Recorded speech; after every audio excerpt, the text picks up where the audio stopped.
talk some fire prevention in Logan-Rogersville Fire Protection District in Chief Stirts. Battalion Chief Cooksey.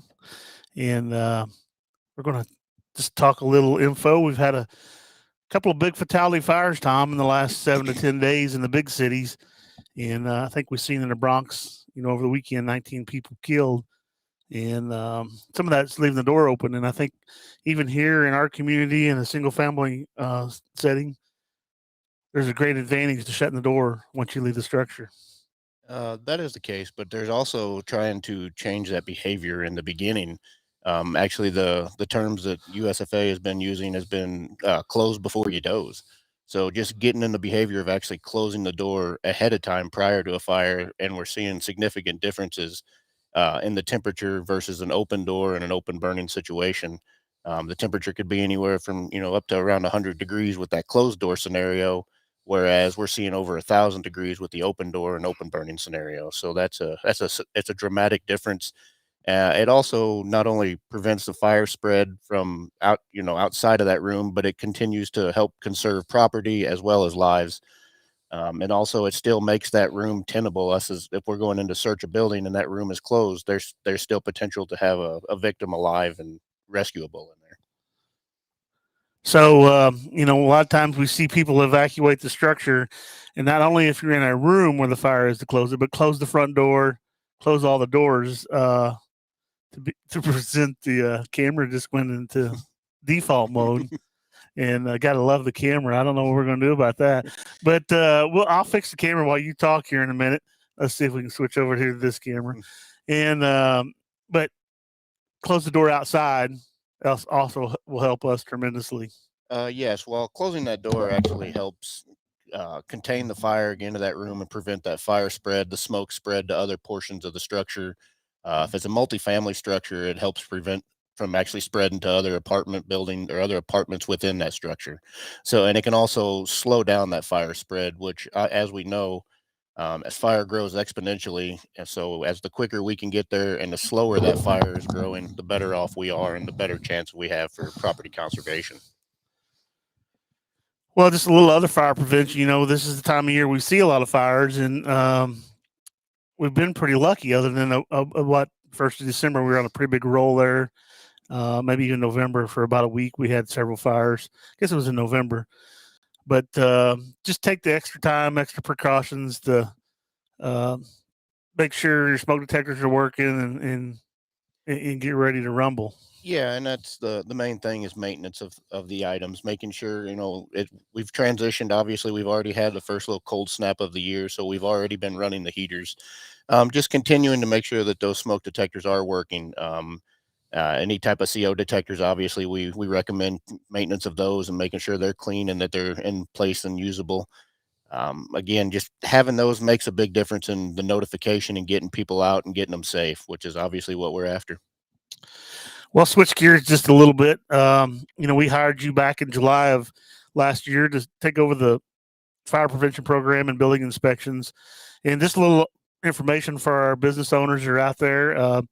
We've been at it for 7 months. And what have you seen and where are we at? Throughout, for the most part, I think we're seeing everybody is up to compliance. We're around 75% through our occupancies within our district. We're trying to do annual inspections again, getting back into that rhythm. Businesses are going to be every other year, but with that being said, still we want to get our personnel out in the businesses and in the units to help build that muscle memory and that familiarity.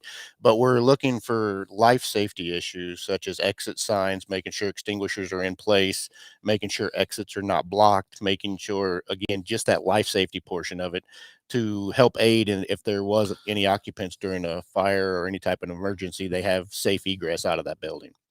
Well, the fire district last year passed fire codes for the entire district. And again, I think we're there to help business owners and not try to hinder them, but just help, at the end of the day, reduce their insurance liability and help us do life safety stuff. I know some people are shocked. Rob Talbert was here for a long time. We went about 2.5 years without an inspector. He came along. You're working Monday through Friday, Monday through Thursday, 10 hours a day. But have you seen or had any difficulties? And when do you think you'll be back? How often do you come back? You gonna try to go back to if you were at ABC on January, you're gonna try to do it again in January, or where are you at in that schedule? That's what we're working towards. Is we're working to get everybody on that annual time frame in around the same time. So if you're seeing us in January, you'll probably see us the next year in January also. The reason with that is we're not clustering all the inspections and all the occupancies at one time, and we're able to spread it out, get into the occupancies, and also address any new construction needs that are coming up, reviewing plans. So we're trying to spread that out on an annual basis, and just so you kind of know what we're looking for. We're providing information during the inspections, and we're coming in and talking to people, especially some of the larger occupancies prior to, and giving them a heads up is what we're coming into. It's not just show up at your door. We do schedule, we come out and visit and provide information. And we work closely with the insurance companies too. They follow along the same standards that we do on the way of what they look for to be in place for fire safety. So easy rule of thumb: if those business owners have got a fire extinguisher on the wall and it's not been inspected by a certified inspector, that comes from a fire extinguisher inspector, right? They can just call one of the local dealerships and get that done, so they can pre-plan all that and put it into their budget or kind of look. And the same thing with X-Light. You see a light burned out, it needs to be illuminated. So go ahead. Don't wait for us to come tell you to fix that, right? Correct. And if you have any type of fire safety equipment like a hood system in some of our restaurants and stuff, if something's not working, take the time, get that taken care of. Because again, those are there for the safety of not only your patrons, but it also the continuity of your business. In same goes for sprinkler. You need that yearly inspected. Yes, and we've not had really cold weather this year and had any burst sprinkler pipes. I think the new apartment buildings did have one. Correct. A sprinkler had freeze and break off, or something happened to it. Something. And but anyhow, that's Tom Cooksey, and he's our building inspector. And if you need to get a hold of you, how can we do that? You can contact the district office, or you can contact me via our email. They can get you the information at the district office. If you have any questions, you can give me a call on my cell phone. We can answer questions, whatever we need to get you up to speed and work with the businesses throughout the district. Yeah, so the number here at the headquarters is 417-753-4265. Yes, sir. And we're going to try to have Tom on here weekly, every other week. We'll come up with some topics. He can work on some topics, and from car seats, smoke detectors. I think there's a lot of fire prevention messages we can get out there, kind of spread the word. Appreciate Tom coming on today. Thank everybody for watching. Coming up on Thursday, we're going to try to have Chad Bybee on here with the city administrator. He's not been on in a while, and we're going to sit down and talk about several items. So Thursday at 10 o'clock, we'll see you then. Appreciate it, Tom. Thank you.